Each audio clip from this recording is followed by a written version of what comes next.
Gloria a Dios, hermano. Alégrese, amado. Echamos fuera todo temor, hermano. No tenga temor. Si en esta batalla, ¿por qué estamos y para qué estamos? Que no se nos olvide, no nos acomodemos demasiado. Diga que está a su lado, no te acomodes mucho.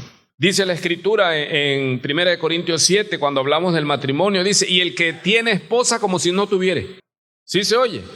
Hermano, nosotros somos extranjeros y peregrinos, vamos sembrando y vamos cosechando para el Señor. Tenemos que hacerlo, somos instrumentos de gracia en las manos de Dios. Somos la iglesia de Cristo, aleluya. Y tenemos que aprender a evangelizar. Diga conmigo fuerte, tenemos que aprender a evangelizar. ¿Y de quién vamos a aprender? ¿Del mundo evangélico? No, ya la iglesia evangélica nada más tiene el nombre, no evangeliza.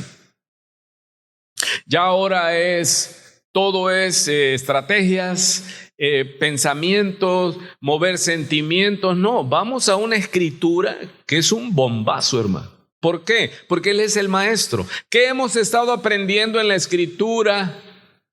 ¿Cómo es nuestro Señor? Porque Él viene y nos dice que sigamos su ejemplo, que lo imitemos a Él. Pablo viene y ¿qué dice? Imítenme a mí porque yo imito a Cristo. El cristianismo es imitación de Cristo. Cristiano es ser un pequeño Cristo, hermano. Qué hermoso es que te diga, ay, sí, tú, muy cristiano. No, dile, amén, ese es mi propósito. Para que lleguemos a la estatura de un varón perfecto en Cristo Jesús. Que cuando las personas te vean, te respeten a ti, hombre, mujer, niño, joven, adulto, y digan, a ese se le respeta. Aleluya, porque tiene autoridad, camina como el que tiene autoridad, vive como el que tiene autoridad, habla como el que tiene autoridad. Aleluya. Entonces nosotros tenemos que aprender ¿de quién? Dice, bástele al discípulo ser como su maestro. ¿Y quién es el maestro? El Señor dice, ustedes me llamáis maestro y dicen bien porque lo soy. Si yo el maestro, dice, he lavado sus pies, ejemplo os he dado para que también ustedes se sirvan los unos a los otros. Entonces, ¿qué estamos viendo en estas hermosas enseñanzas que nos hemos estado deteniendo? ¿Cuántos han empezado a ver al Señor Jesucristo como se tiene que ver, hermano? Allí cobrando vida la narrativa, la palabra por el Espíritu Santo. La palabra está viva, hermano, y es eficaz y más cortante que toda espada de doble filo. Corta y penetra, hermano, y llega hasta lo más profundo y discierne las intenciones y los pensamientos de cada corazón, porque nada puede estar desnuda delante de nada puede estar encubierto, todo está desnudo delante de los ojos de aquel a quien vamos a dar cuenta. Yo me puedo esconder de usted, pero no me podré esconder de Dios. Todo está ¿qué? Desnudo. Entonces estamos observando y aprendiendo que cuando llegaban los enemigos del Señor, los fariseos, hoy día existen fariseos, los religiosos abundan, hermano. Las iglesias evangélicas están llenas de fariseos, sepulcros blanqueados. Porque siempre decimos la iglesia popular, la iglesia de Roma, no. Ya no podemos señalar. Cuando la iglesia ha perdido su sal, su luz, y se vuelve igual que el mundo, ha perdido el poder para señalar y cambiar al mundo. Pero aquí hay un remanente, hermano. Yo así lo creo en la adoración, lo estaba yo viendo. Aquí hay un remanente. Somos un puñadito, pero no importa el tamaño. Él con pequeñas cosas llenó el mundo. Dice que ¿cómo es su reino?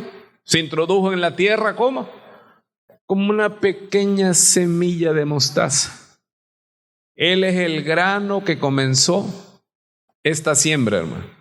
Y Él dijo, es necesario que el grano caiga a tierra y muera, si no, no puede llevar fruto. Y Él empezó allá, hermano, en la Galilea. Nadie oía de Él. Ahora todo el mundo conoce y sabe quién es Jesús el Salvador. Aleluya. Y Él es el que está campeando. Y Él es el Rey de Reyes y Señor de Señores. Entonces el Señor te dice a ti, no temas manada pequeña, porque a vuestro Padre le ha placido. ¿Y habrá algo imposible para Dios en cuanto a salvación se refiere? ¿Cuántos dicen, no hay nada imposible? Porque es su voluntad. Porque Él vino a buscar y a salvar, hermano. Y Él no se va con las manos vacías. Él es vencedor. Y Él se va a llevar el botín. Él se va a llevar, hermano. Y Él va a venir y que va a decir, y vendré y tomaré de lo mío, y te va a ver a ti que eres templo del Espíritu Santo, va a decir mío, mío, mío, mío, y nos va a llevar con Él. ¿Cuántos están aquí, hermano? Y creemos, hermanos, que Él está con nosotros este mes que viene, así como estuvo el mes pasado, por no irme más para atrás. ¿Y qué es lo que estamos haciendo? Hay que seguir haciéndolo, hermano, esforzándonos. Somos una iglesia que tiene una liturgia que a Dios le agrada. ¿Por qué lo sabemos? Porque no es de ahora que estamos en esta lucha. Estamos en una iglesia que lucha, que se esfuerza por exponer la sana doctrina. Una iglesia que su predicación es expositiva, como dice el Salmo 119. La exposición de tu palabra, dice que alumbra, hace entender a los simples. ¡Wow! Hermano, ¿cómo es que viene la transformación? Es por la palabra, no pensamientos. Puede haber pensamientos muy buenos, hermano, muy tiernos, pero nosotros queremos la palabra de Dios. Venían los enemigos del Señor y Él que les decía, ¿no han leído? Wow, ese es un golpe al ego de los fariseos, porque ellos se creen. Y llegaban a ver al carpintero. ¿No sabías que está prohibido esto? ¿Y a dónde los remitía el Señor? ¿No han leído?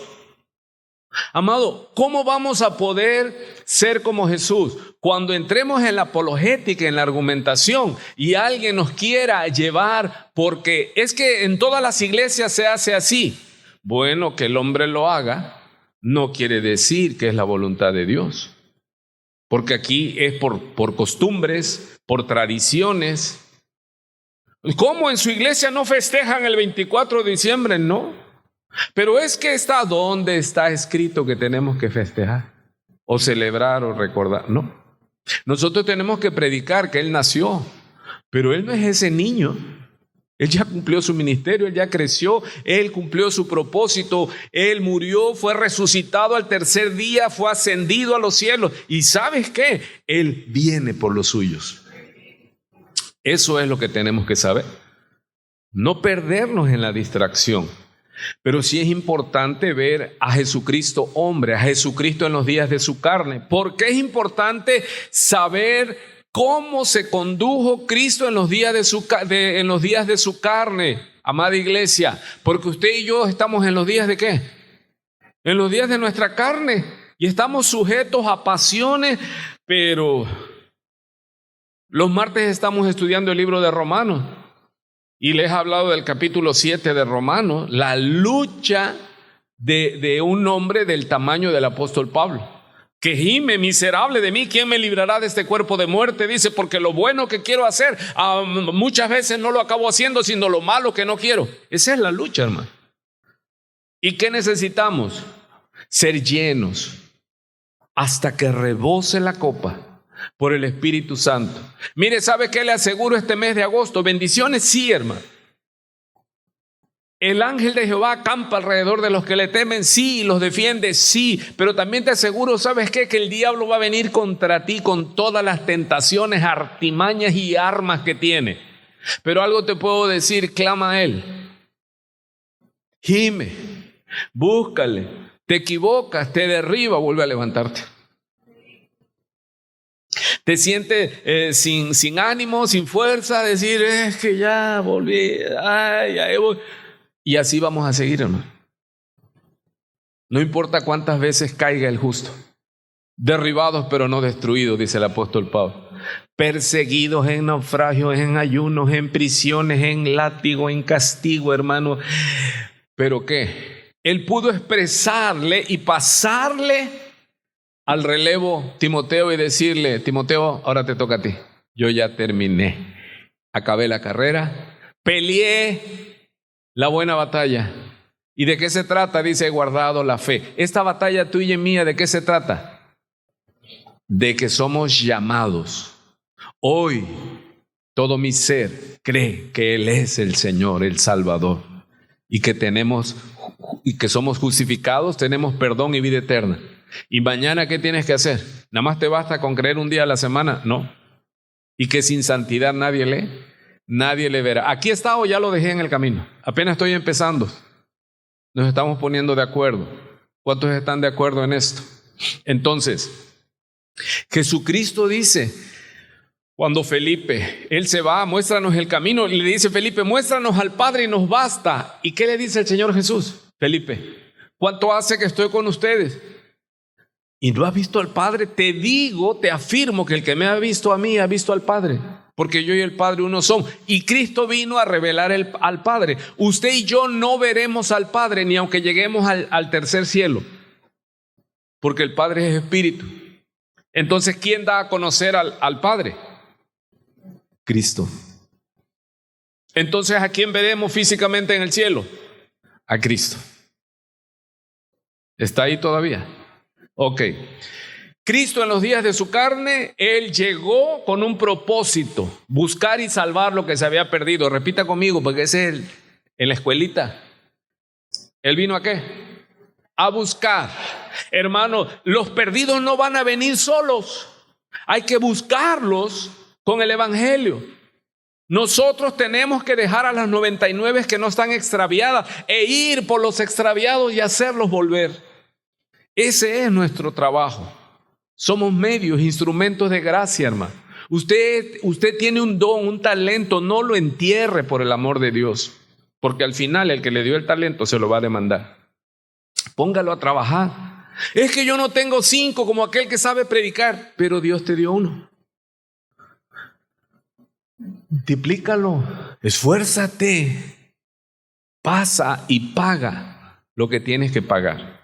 Entonces, ¿qué aprendimos del Señor Jesucristo? Que cuando venían y querían detenerlo en su propósito, ¿el qué les decía? ¿Que no han leído? Amado, cuando usted le diga a alguien en la apologética, cuando alguien afuera quiera, y usted va a contender con él si el Espíritu le dice, y el propósito va a ser para ganarlo para Cristo. Porque uno de la iglesia de Roma está perdido. ¿Quién es el que está perdido? El que tenemos que buscar. El que no tiene a Cristo está perdido. Sea evangélico. Si no tiene a Cristo, si su Salvador es su apóstol, su pastor, su pastora, ese está perdido. Está más perdido que un ciego en tiroteo, hermano. Aún gente de aquí que su confianza no es Cristo, está perdido. A ellos hay que predicarle.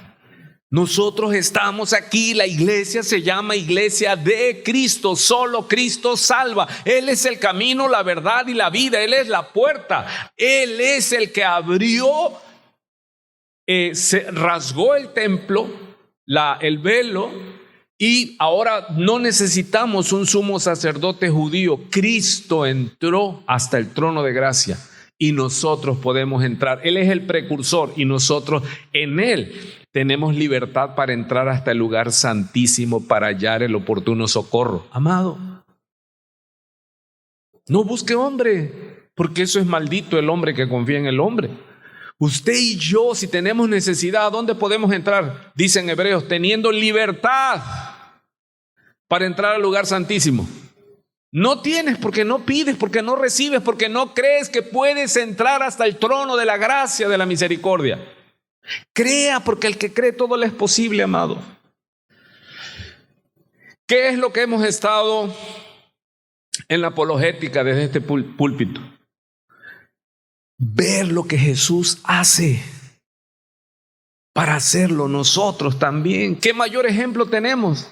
¿Y qué es lo que Él dice? ¿Qué es lo que nos demanda? Dice, bástele al discípulo ser como ¿quién? Como su maestro, como Él. No que sea como yo, hermano, Dios lo libre. No, que seamos como el Señor. Puesto los ojos en Jesús. ¿Quién es Jesús? El autor y consumador. Esta doctrina se llama la preservación de los santos, acuérdese. ¿Cuántos años lleva usted? 6 meses, 1 año, 2 años, 20 años, 30 años, 40 años. Pero no hay mérito en nosotros. Él nos ha sustentado. Él nos ha sostenido. Es su mano, no se lo olvide. Cuando usted sienta que usted es otro nivel, humíllese. Porque si Él nos hubiera quitado su mano, usted y yo ya no estuviéramos aquí, fuéramos vergüenza, hermano. Así que humillémonos bajo la poderosa mano de Dios para que Él nos exalte cuando Él sabe que es el tiempo. Entonces llegaban los fariseos a querer detenerlo. ¿Por qué no pudieron detenerlo? Porque Él a dónde los llevaba cuando era la apologética. ¿Sí sabe lo que es la apologética, no? La apologésis, la defensa, ¿sí? Con las escrituras del mensaje de Dios. Entonces Él le decía, ¿no han oído? Oye, pero es que ¿por qué comen tus discípulos con las manos sucias? Oye, ¿por qué hacen esto en el día de reposo, de descanso? Y Él les dice que no han oído que el sacerdote en el templo el día de reposo puede trabajar y es sin culpa. Y aquí uno más grande, dice, los enloquecía. Pero ¿qué hacía el Señor? ¿Conocía la Biblia o no la conocía? Pues Él es el autor, Él es el verbo. Entonces, ahora quiero llevarle a otra observación para que usted la tome y para que ya no batalle yo tanto, porque si entre más entendamos, usted me va a ayudar, hermano. Porque, ¿qué les decía yo el domingo y les he estado diciendo? ¿Qué es lo que el líder de cualquier organización, él comprende, ve algo, como los de la tribu de Isaacar, dice que veían los tiempos y entendían los tiempos y le decían al pueblo por dónde ir y el pueblo hacía lo que los de la tribu de Isaacar les decía. Entonces usted está aquí confiado en que estamos correctamente, hermanos, como centinelas, oteando el horizonte y diciéndoles, hermanos, así dice el Señor, por la palabra. Porque nosotros entendemos qué es lo que el Señor está demandando y es lo que yo estoy empujando, hermano. Hermano, es por acá y es por acá. Y es convencer. Gracias a Dios que hay personas que dicen, no, dice, pues quizás no me guste su modo X o Y, pero de que tiene razón, tiene la razón, la palabra la tiene. ¿Sí? Entonces, pero ¿a quién tenemos que seguir? ¿A quién tenemos que buscar en la Biblia? Porque toda la Biblia de principio a fin es cristocéntrica, hermano, y no me cansaré de decirlo. Si usted estudia la Biblia guiado por el Espíritu Santo, musita en la palabra, usted no se va a convertir en mariano, en románico, en adventista, usted se hace cristiano, porque la Biblia es cristocéntrica. Aleluya. Muy bien. Vamos a la narrativa. Dice, el joven rico es el título. Esta narrativa del capítulo 19 también está en Marcos 10, del 17 al 31 y en Lucas 18, del 18 al 30.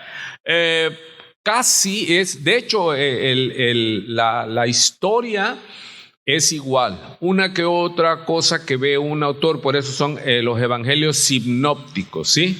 Leemos Mateo, es el mismo suceso, pero desde la óptica ¿de quién? De Mateo.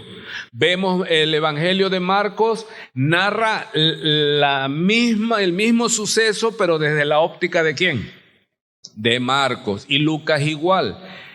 Juan no pertenece a estos tres. Estos tres son sinópticos. El de Juan es aparte. De hecho, el de Juan casi termina el primer siglo cuando él da a conocer su evangelio. Y el evangelio de Juan es Cristo es Dios. Es 100% Juan, el discípulo amado, lo que Dios le revela como líder y que él está empujando a todo aquel que le oía era Jesús es Dios. Amén. Igual como Dios el Padre y Dios el Espíritu Santo. Muy bien. Voy a darle lectura y de ahí desarrollamos un poco el tiempo que nos permita. Le doy lectura. Mateo capítulo 19, versículo 16. Entonces vino uno y le dijo, Maestro bueno, ¿qué bien haré para tener la vida eterna? Él le dijo, ¿por qué me llamas bueno? Ninguno es bueno sino uno, Dios. Recuerda en la Biblia cuando usted ve la palabra Dios está dirigiéndose al Padre, a la persona del Padre. Ya aparece después Kyrios, que es el Señor, o Jesucristo, ¿sí? Y el Espíritu Santo. Dice, mas si quieres entrar en la vida, porque está pidiendo cómo puede tener, dice, la vida eterna. En Marcos y Lucas habla de cómo puede heredar la vida eterna, ¿sí? Algo que él sí sabía. Era un joven, pero él sabía que hay vida eterna y por ende hay muerte eterna. Ninguno hay bueno sino uno, Dios. Mas si quieres entrar en la vida, guarda los mandamientos. Le dijo, el joven responde, ¿cuáles? Y Jesús dijo, no matarás, no adulterarás, no hurtarás, no dirás falso testimonio, honra a tu padre y a tu madre y amarás a tu prójimo como a ti mismo. Si se da cuenta, el Señor Jesús no le receta los 10 mandamientos, pero ¿cuántos dicen con eso son más que suficientes? Sí, está oyendo. El joven le dijo, todo esto he guardado desde mi juventud, ¿qué más me falta? Jesús le dijo, si quieres ser maduro, perfecto, a la estatura mía, no lo dice, pero lo sabemos nosotros por el libro de Efesios y todo lo demás, que el propósito de que Dios nos alcanza y nos hace crecer en la gracia y el conocimiento de Dios, Padre, Hijo y Espíritu Santo es para que alcancemos la estatura de un varón perfecto, dice, pero es maduro. ¿De qué se trata? Cristo vino a recuperar la imagen que se perdió. Romanos 3:23 dice, y todos pecamos y fuimos destituidos, o sea, caímos. El hombre perdió la imagen de Dios. ¿Cuántos se acuerdan? Hagamos al hombre a nuestra imagen, conforme a nuestra semejanza. Adán y Eva antes del pecado era un varón y una varona que reflejaba ¿a quién? A su creador. Ya está ahí. Pero por el pecado fuimos destituidos y se abrió esa separación. Entonces, el Señor Jesús le dice, ¿quieres la vida eterna? Entonces, para que seas completo, porque Él le dijo que había cumplido todos los mandamientos, ¿sí o no? ¿Jesús lo aprobó o no lo aprobó? Jesús lo probó. Y le dice, ok, perfecto. Dice, yo esto lo he cumplido desde mi juventud. Ya estaba Él diciendo un galardón más. Soy joven, soy rico. Yo digo muchas veces, usted me ha oído predicando y le he dicho, y guapo. ¿Sí o no? Suegras, un joven rico es ¿qué? Es guapo, guapísimo. Sonríe, el Señor le ama. Y además iba a ser ¿qué? Cristiano. ¿No le hace como eco eso? Que vemos artistas de renombre y dice, se convirtió fulano de tal y ahora ya está predicando. Yo digo, por lo menos déle un discipulado. O sea, ¿cuántos va a torcer? Porque quieren es codicia. Y el Señor le pone ¿qué? El filtro. Impasable, hermano. ¿Cómo sé que soy salvo? Porque el Señor nos compara. Mire, ese es algo, solo Dios lo hace así en carne. Dice, por sus frutos los conocerán. Juan el Bautista predicaba y decía, y den frutos dignos de arrepentimiento, que avalen que se han arrepentido. Generación de víboras, les dice. ¿Cómo sabemos que somos salvos? Porque ya no hacemos los desmanes que hacíamos. ¿A quién le predicaba yo hoy? Hoy, ayer, antier estuve predicando eso. De que tiene que ser ¿qué? Notorio que nosotros hemos nacido de nuevo y somos nuevas criaturas y las cosas viejas ya se quedaron atrás. Pero si estamos haciendo lo que ya habíamos renunciado, entonces no hay tal cambio. Y el Señor le dice, ok, ahora vas a dar fruto. ¿Y qué prueba le puso el Señor? Vamos a leerlo. El joven le dijo, ya, dice, todo esto lo he guardado desde mi juventud. Mucho tiempo, ¿no? Si era joven, dice, ¿qué más me falta? Jesús le dijo, si quieres ser perfecto, anda, vende lo que tienes y dalo a los pobres y tendrás tesoro en el cielo y entonces ven y sígueme. ¿Y qué hizo el joven con ese filtro? Se oyó el freno, ¿no? Porque Jesús, ¿qué te demanda? Decía a todos, si alguno quiere venir en pos de mí, Lucas 9:23, niéguese a sí mismo, Tome su cruz. ¿Qué significa? La cruz era un instrumento de muerte, como la silla eléctrica. Tome su cruz, muérase y luego me sigues. Porque seguir a Cristo te va a costar todo, hermano. Y allí es el punto de quiebre. Ese es el punto en el que dice uno, pero ¿cómo? Sí, ya no va a ser a tu modo. Porque Él quería que Jesús, el Señor, se hiciera una ¿qué? Una posesión más de Él. Era joven, era ilustre, era educado. Dice en Marcos y en Lucas que Él llega con Jesús e hinca una rodilla en tierra y le dice, maestro bueno. O sea, era bueno para ese tema. Era alguien, un triunfador. Él estaba acostumbrado a adherir cosas para su vida. ¿Usted cómo cataloga a este joven? Joven, rico, pero codicioso. Y cuando Jesús le dice, ¿me quieres seguir? Primeramente dice, ¿quieres vida eterna? La vida eterna es, me sigues a mí.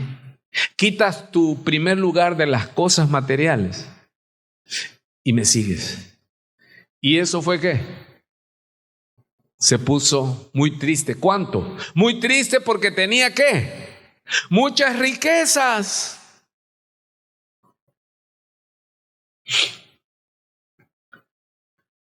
Oyendo el joven esta palabra, se fue triste. Y yo digo, muy triste, hermano, porque no pasó la prueba. Es como cuando íbamos a la secundaria o a la escuela y buscabas la lista, ¿no? Ya habías hecho el examen y la lista se te iban los ojos. Y tú, ay, no apareció. ¿Y cómo te regresabas? Pachurrado. Porque tenía muchas posesiones, dice el verso 22. Verso 23. Entonces Jesús dijo a sus discípulos, o sea, en verdad les digo, ciertamente, o sea, esto que les digo es verdad. No lo pasen por alto. Que difícilmente entrará un rico en el reino de los cielos. Y todos los pobres cristianos en la iglesia dicen, ya ven, esos ricos no van a entrar al reino de los cielos. Hay que ser miserable, pobre y desnudo para tener la entrada segura. ¿Cuántos dicen equivocación? De eso no está hablando el Señor. ¿Cuántos dicen? Porque raíz de todos los males es el amor al dinero. ¿Y cuántos conocen pobres que no tienen dinero? ¿Y cuánto aman el dinero, hermano? Pelean un peso, casi se matan. ¿Sí se da cuenta? Seguimos. Mira lo que dice el Señor. Entonces Jesús le dijo a sus discípulos, de cierto os digo que difícilmente entrará un rico en el reino de los cielos. Dice que no van a entrar. ¿Cuántos han oído de que no, los ricos no van a entrar en el reino de los cielos? No, dice que va a ser más difícil. ¿Por qué? Porque su confianza está en el dinero. ¿Y cuántos han leído que Jesús dijo en Mateo 6 que no se puede servir a dos amos? Porque honrarás a uno, pero vas a despreciar al otro. Así dice el Señor, no me pueden servir, no puede servir a Dios, y ahí ocupa la palabra en griego, y a Mamón. Mamón es el nombre del Dios de las riquezas. Sí tiene con qué, ¿verdad? O sea, las riquezas te chupa la vida, hermano. ¿Cuántos conocen gente? Yo sí, que perdió su salud buscando riquezas y ahora están perdiendo sus riquezas buscando salud.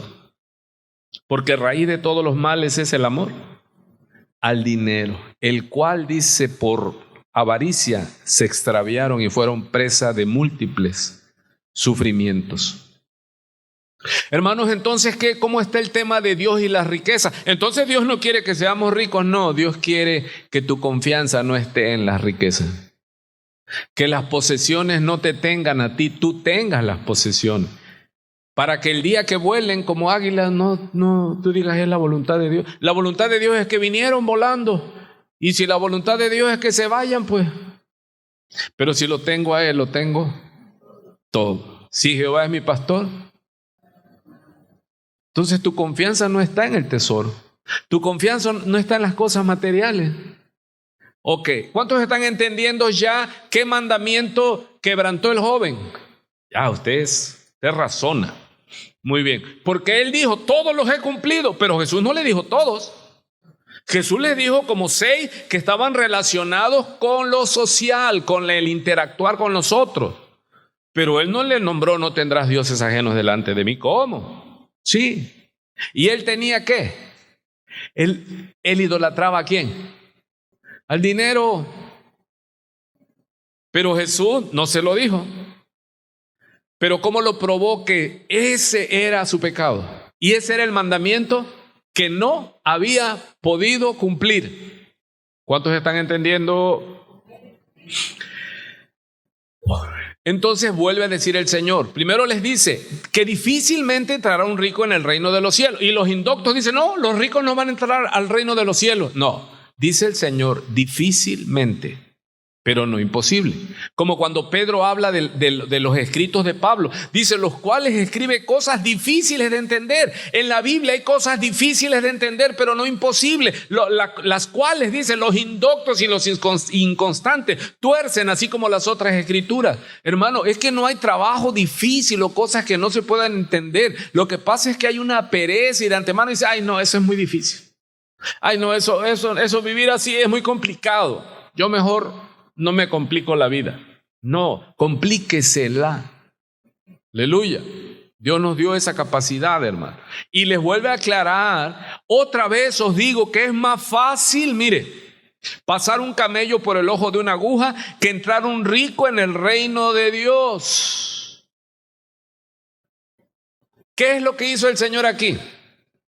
Algunos yo pensé que se trataba porque en la Palestina los corrales en la entrada de los camellos tienen una puerta que es como el ojo de una aguja donde entra un hilo y piensan que eso era porque para que el camello entrara, el camello no se sabe agachar, había que quitarle la carga y el camellero le daba en las rótulas de las rodillas y ya caía de rodillas. Y sí es muy romántico eso, ¿no?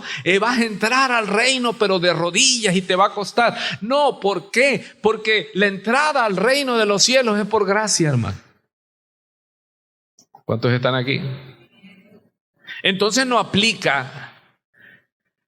Y cuando tú ya estudias, dice que 1000 años después de la declaración de Cristo, le pusieron a la entrada para los camellos el ojo de la aguja para que relacionarlo con lo que Jesús dijo.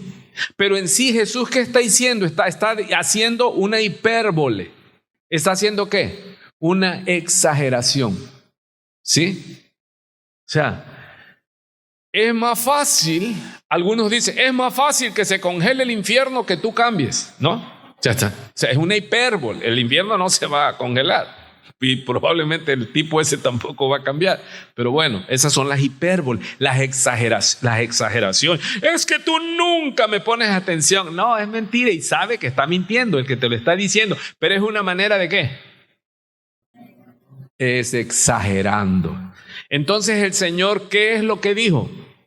Hablando de un ojo de una aguja normal.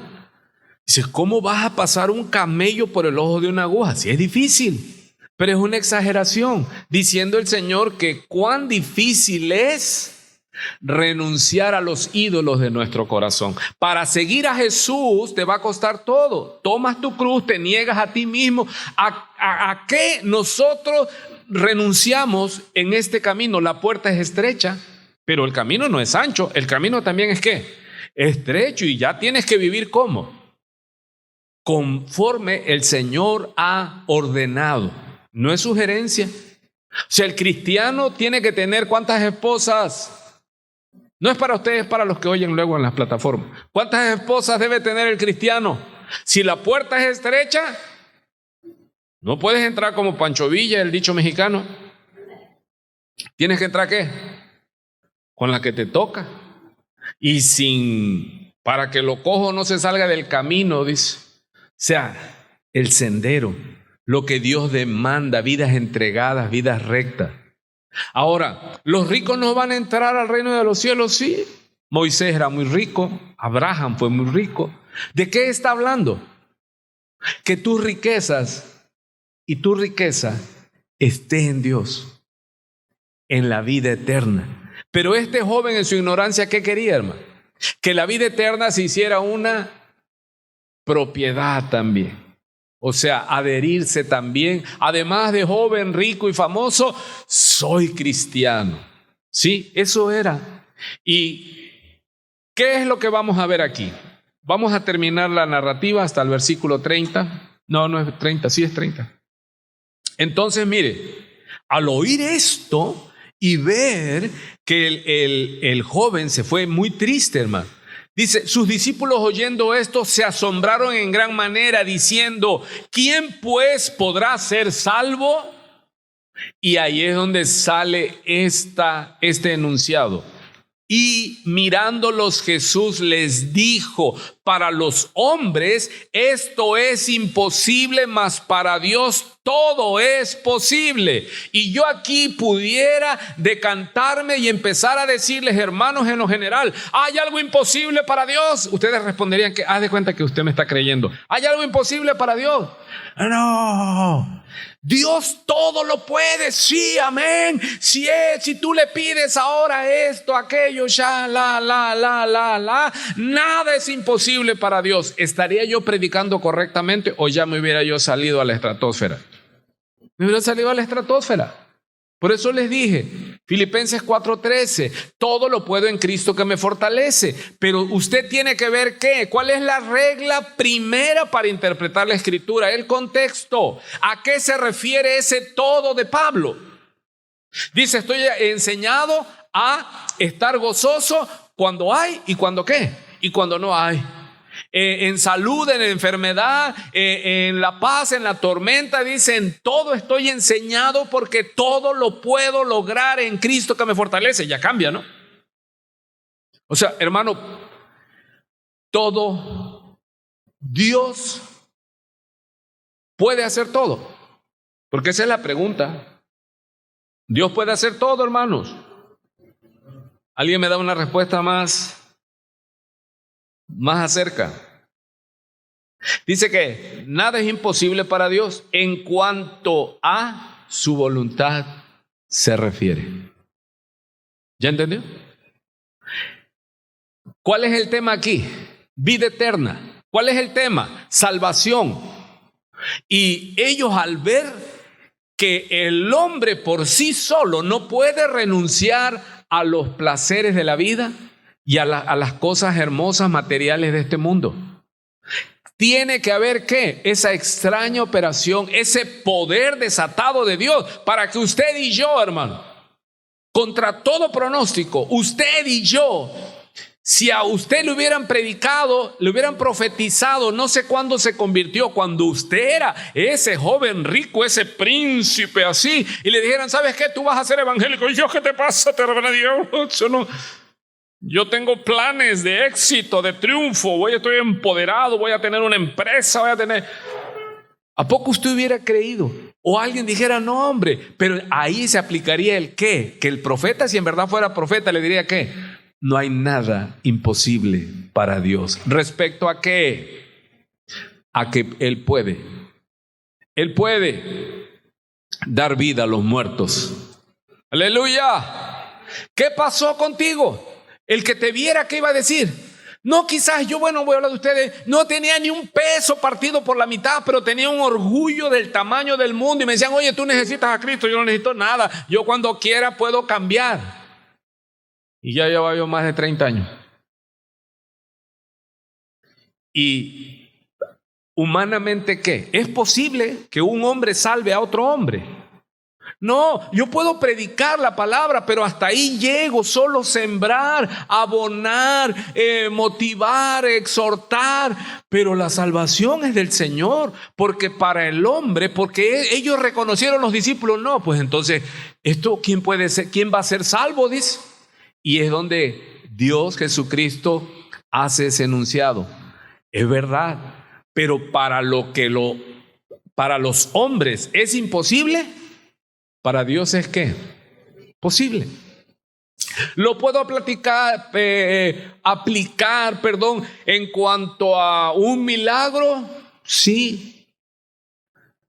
Pero si yo uso este texto y lo saco fuera de contexto para aplicarlo a un milagro, es que para Dios no hay imposible. ¿Qué estoy haciendo ahí? Doctrinalmente correcto, estoy sacando un texto fuera de su contexto.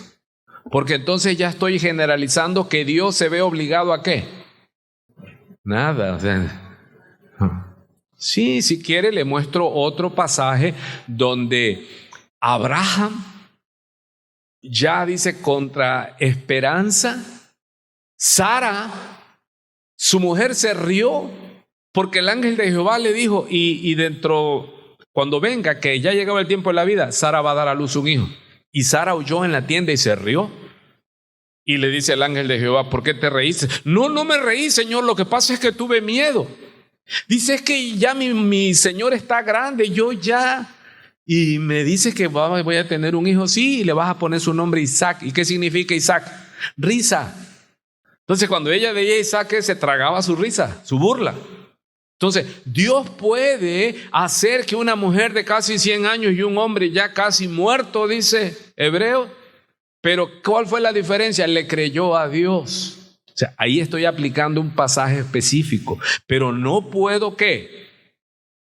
Sacar de un texto y hacer una predicación emotiva. Y usted se va a ir, amén, sí, se puede, esto se puede. Hermano, todo es posible para Dios conforme a su voluntad. ¿Sí está ahí? Él está diciendo, Jesús el Señor, en cuanto a la salvación, que es la voluntad de Dios, porque Cristo vino a buscar y a salvar lo que se había perdido. Nada será imposible para la obra de salvación. Hermano, ¿será posible que la iglesia de Cristo fracase? Ahí nosotros nos unimos y decimos no, porque nada hay imposible para Dios. Él dijo, yo edificaré mi iglesia. Y hermano, Dios no va a poder si Él es el Todopoderoso. ¿Habrá alguien que le impida que su obra a la que Él vino se cumpla? No, no y no. Y eso es lo hermoso que nosotros tenemos que estar viendo. ¿Cuántos están entendiendo aquí? Ok. Entonces, respondiendo Pedro, le dijo, vamos a dejar esto aquí, pero ¿qué siguen mostrando los apóstoles? Diga conmigo el cobre. Sí, porque Jesús dijo, y mirándolos Jesús les dijo, para los hombres esto es imposible. ¿De qué está hablando el texto y el contexto? De que un rico sea salvo. O sea, ellos lo miraron desde su humanidad y dijeron, entonces, ¿quién va a ser salvo? La salvación es una demostración del poder de Dios, hermano. Si usted duda del poder de Dios, mañana que se levante, así como se levanta, plántese frente al espejo y usted va a ver la gloria, la manifestación todopoderosa de Dios. Usted es el más grande milagro aquí, hermano. ¿Sí o no? Digo, yo no lo conocía a usted, pero yo cuando me miro al espejo y veo que ya no soy el mismo loco, ¿sí? Yo digo, es que hay poder.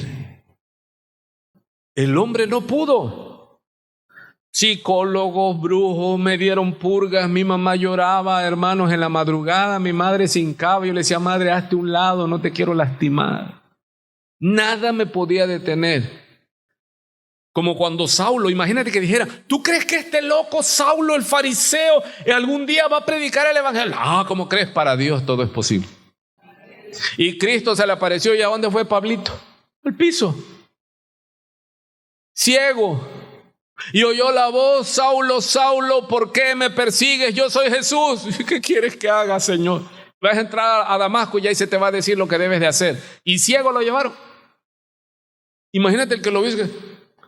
Es que hay poder en Dios. Porque si pudiéramos hacerlo nosotros, mire hermano, yo tengo un hijo inconverso, tengo mis nietos, tengo sobrinos nietos, tengo gente que yo quisiera nada más hacer y se convirtieran en cristianos, hermano. Pero no es posible. Algunos enseguida pensaron, ay, mi suegra, ay, mi esto, ay, mi el otro, mi cónyuge, el otro, que yo nada más llegara yo esta noche y dice, recibe en el nombre de Jesús.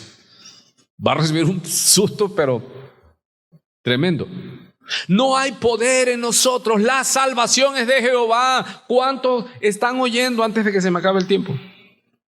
Nosotros no podemos salvar a nadie, estamos limitados. Lo que tenemos que hacer es sembrar la semilla, la palabra, para que el Espíritu Santo la tome y la redarguya y la plante y la produzca en el corazón de nuestros oyentes. Pero ese es el trabajo. Nosotros estamos en una obra que es imposible de hacer. ¿Y por qué lo estamos haciendo? Porque Él nos mandó a hacer lo posible, porque lo imposible es de Él.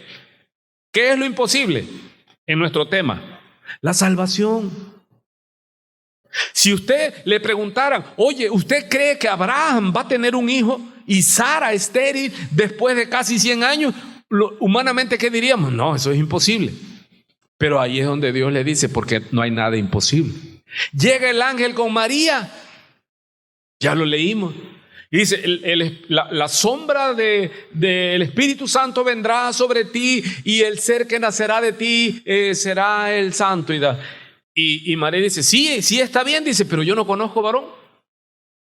Dice, ¿y esto cómo será? Dice, ¿cómo será posible? Dice María, ¿cómo voy a quedar encinta? ¿Y cuál fue la respuesta del ángel? Para Dios no hay nada imposible. Eso lo estamos leyendo. ¿Cuál es el problema de este concepto? Que se mal usa. ¿Para qué, hermano? Para manipular a los miles. Y entonces le estamos predicando ¿qué? Falsas esperanzas. Porque no estamos respetando ¿qué, mis amados hermanos? La voluntad de Dios. Si yo le digo algo, el Señor dice que vas a ser sano porque cree y todo será posible, y se muere. Yo he orado por muchas personas, se me ha ido la vida, hermano, y se han muerto. ¿Por qué? Porque es la voluntad de Dios. ¿Y por qué unos sanan y otros no? Porque es la voluntad de Dios. ¿Por qué unos son salvos y otros no? Porque es lo que el Todopoderoso lo ha decretado conforme a su voluntad. Entonces, si yo empiezo a sacar esto, porque para Dios, no te he dicho que si crees verás la gloria de Dios. ¿Quién le dijo a quién? Jesús a Marta, por su hermano Lázaro. Y eso va a aplicar para todos. Un pastor, hermano, muere su esposa y ahí la tenía en el templo y pasaron 3 días y 4 días y va a resucitar. Hasta que llegó la autoridad y le dijo, hombre, está muerta. Pero ¿por qué entonces no se repite? Porque son señales. Porque unos sanan y otros no. Pero ¿qué es lo que sí podemos aquí asegurar? Que lo que es imposible que hagamos nosotros, eso tiene que motivarnos, hermano. Orar, predicar. Nosotros prediquemos, nosotros abonemos, sembremos, hagamos todo lo posible, ayuno, oración. Pero el crecimiento, la vida, ¿quién la va a dar? Pero Dios, ¿de dónde va a operar si nosotros estamos esperando que Él haga todo?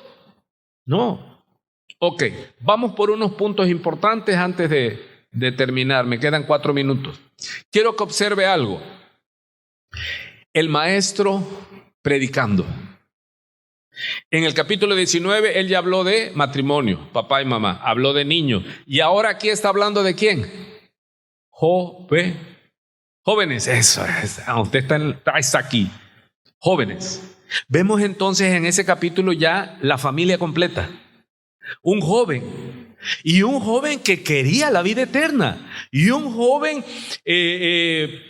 con su gracia y todo, y con mucho dinero. Y él llega y nos dice las otras narrativas de Marcos y Lucas que hasta se hinca una pierna. No, a ese no se le iba una Biblia, llegaba ahí, tus ojos. Le decía, ¿verdad? Y el otro decía, ¿qué tienen mis ojos? ¿Qué tienen tus ojos? Ya se la robó. Es otra historia, usted no se la sabe. Pero llega con el Señor, ¿y qué le hace el Señor? ¿Por qué me llamas bueno? Desde ahí ya él vio que Jesús no era como esos fariseos que les gustaba que le endulzaran el oído. ¿Cuántos están oyendo? ¿Qué es lo que quiso este joven? Era un trepador, diríamos en este tiempo.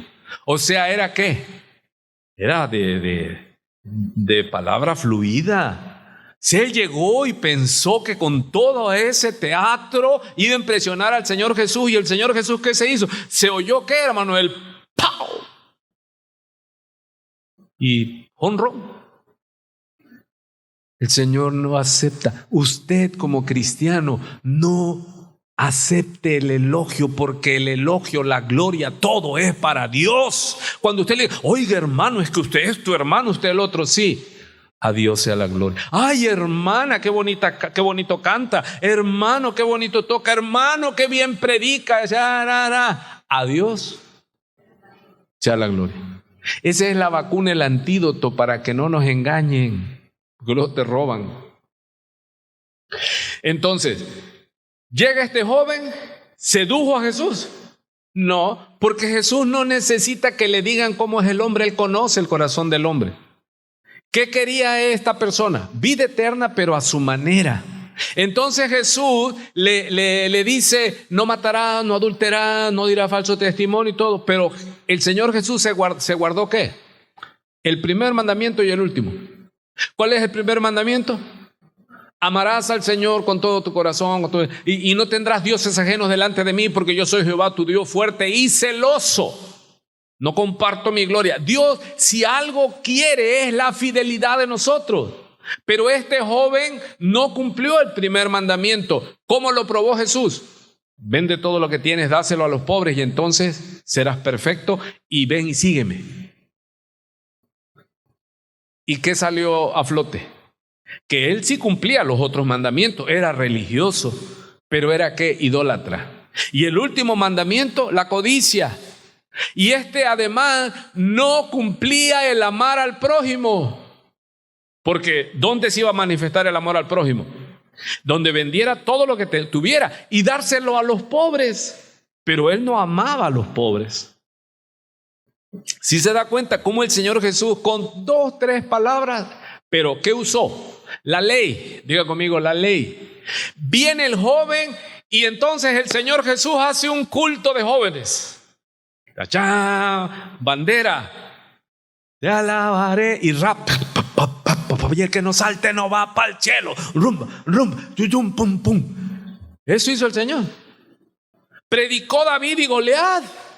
Yo fui pastor de jóvenes, me partía la cabeza, y ahora qué historia le predico. La escuelita infantil. No, ¿qué le predicó el Señor Jesús al joven? La ley. ¿Cuántos están aprendiendo algo hoy? ¿Y en cuántas iglesias ves que hay un culto especial para jóvenes? Y luces y banderas y agarran la guitarra aquí, no, abajo. Y las puertas del cielo se están moviendo. Puro show.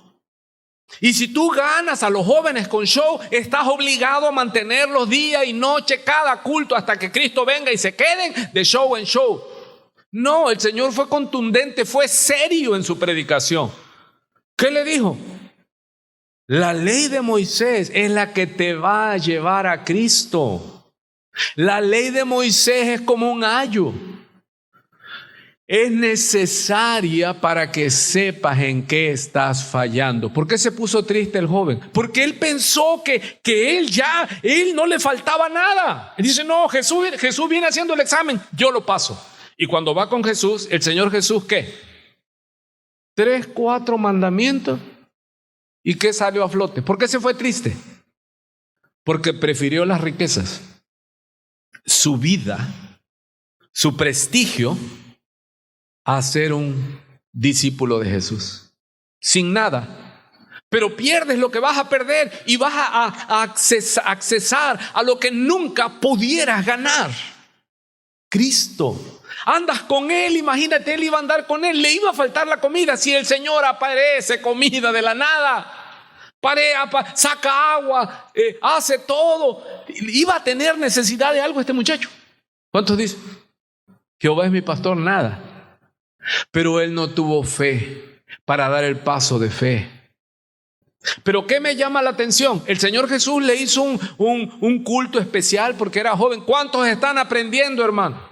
¿Qué hemos hecho ahora con la escuelita dominical? Digo, de 10 años allá, de ahí para adelante, acá. Necesitan palabra de Dios. Porque no es con apapachos y todo, porque los jóvenes allá quieren estar. Allá hacen fiestas junto con los maestros también, que no quieren estar con la palabra seria de Dios, meditando. Y cuando el Señor les pase el filtro de la palabra, ¿cuál fue el resultado? No fue salvo, pero sí reconoció lo que necesitaba. Y como él determinó no renunciar a lo que tenía, prefirió irse al infierno con todo su dinero que renunciar a su Dios. ¿Y amaba al prójimo o no lo amaba? ¿Y qué dice el mandamiento? Amarás al Señor y a tu prójimo. Dice que en estos dos mandamientos se cumple toda la ley y los profetas, mi amado. Pero este hombre, ¿qué? ¿Amaba al prójimo? No.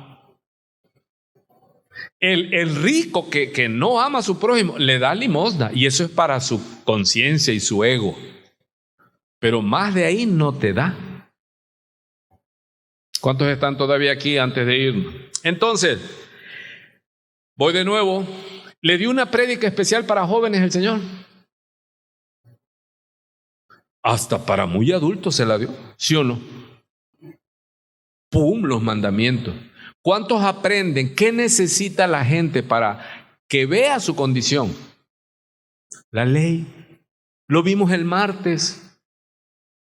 Tenemos que predicar el evangelio, que es la buena nueva, que es Cristo salva, pero primero hay que predicar la mala noticia, que todos estamos destituidos de la gloria de Dios y que la paga del pecado es muerte, más la dádiva de Dios es vida eterna en Cristo Jesús, Romanos 6:23 y 3:23.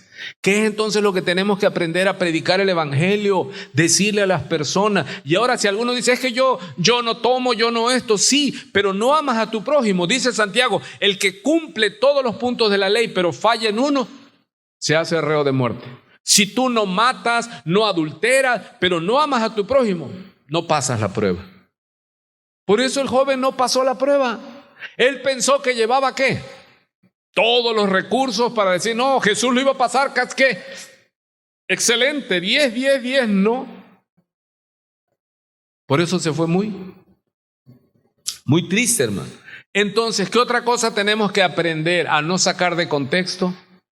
Esto.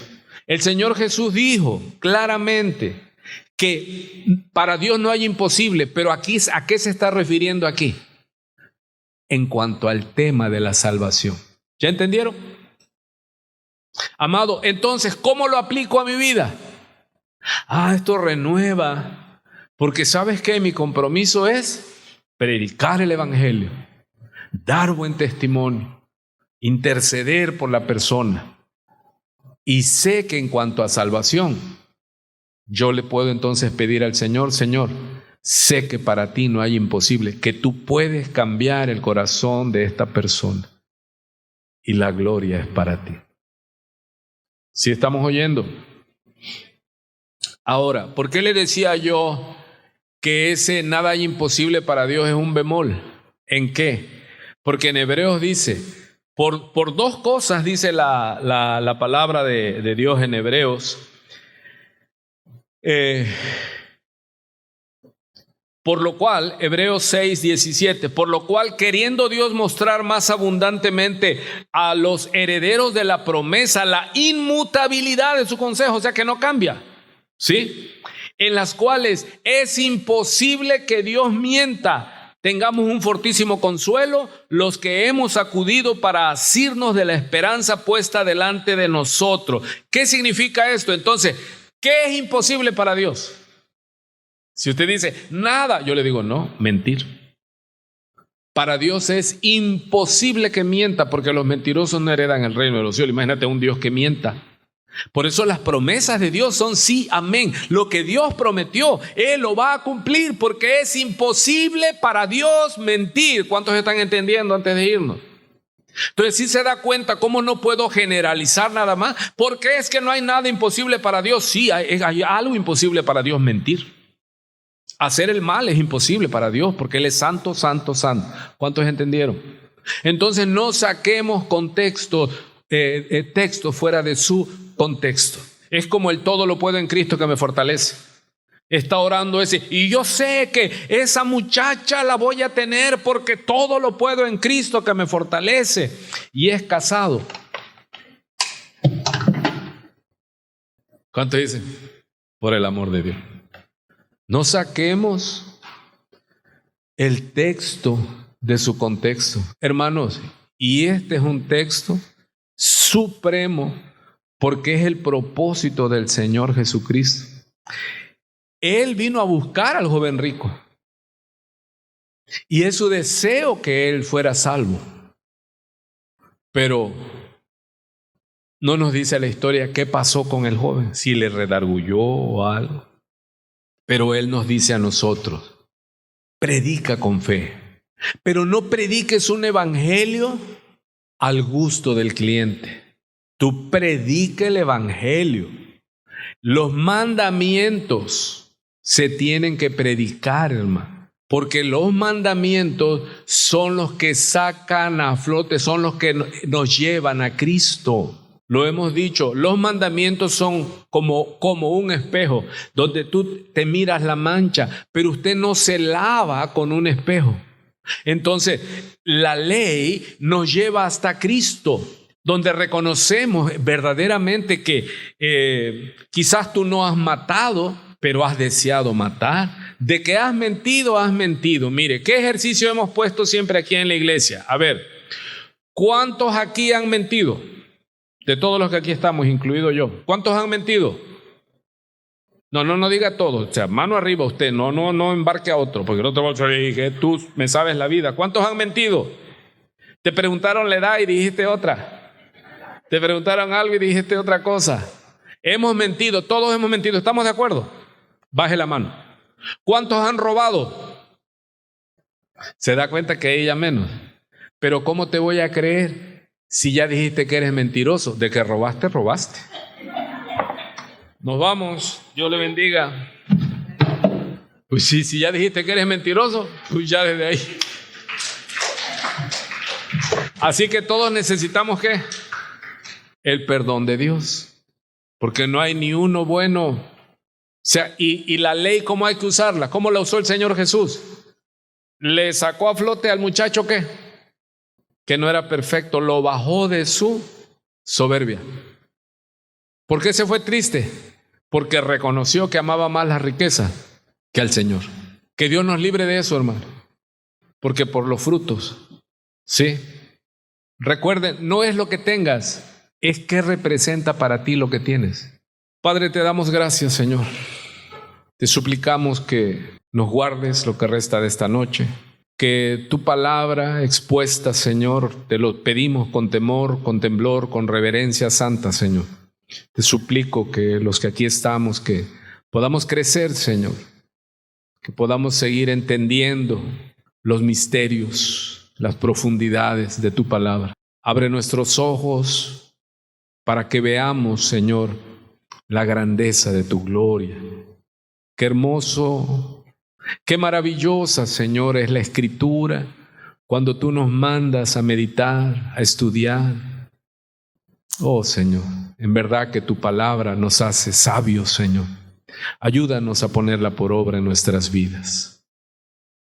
Ayúdanos a predicar no con nuestro corazón sentimental, sino por amor, hacer una exégesis profunda para que las personas tengan conversiones profundas o tristezas profundas, pero que nadie diga que no se le habló claro.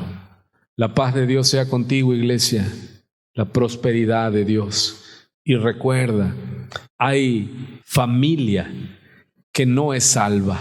Y sabemos que nosotros, por mucho deseo que tengamos de que sean salvos, estamos limitados, pero para Él no hay imposible. A Dios sea la gloria. Pide con fe, pide creyendo y tengamos ese ánimo de que este mes será bueno, porque si tú no te sales de la voluntad de Dios, vivirás en la victoria, vivirás sin temor, porque nada hay imposible para Dios. Conforme a los planes de Dios haremos proezas. Dios te bendice, cuídate mucho.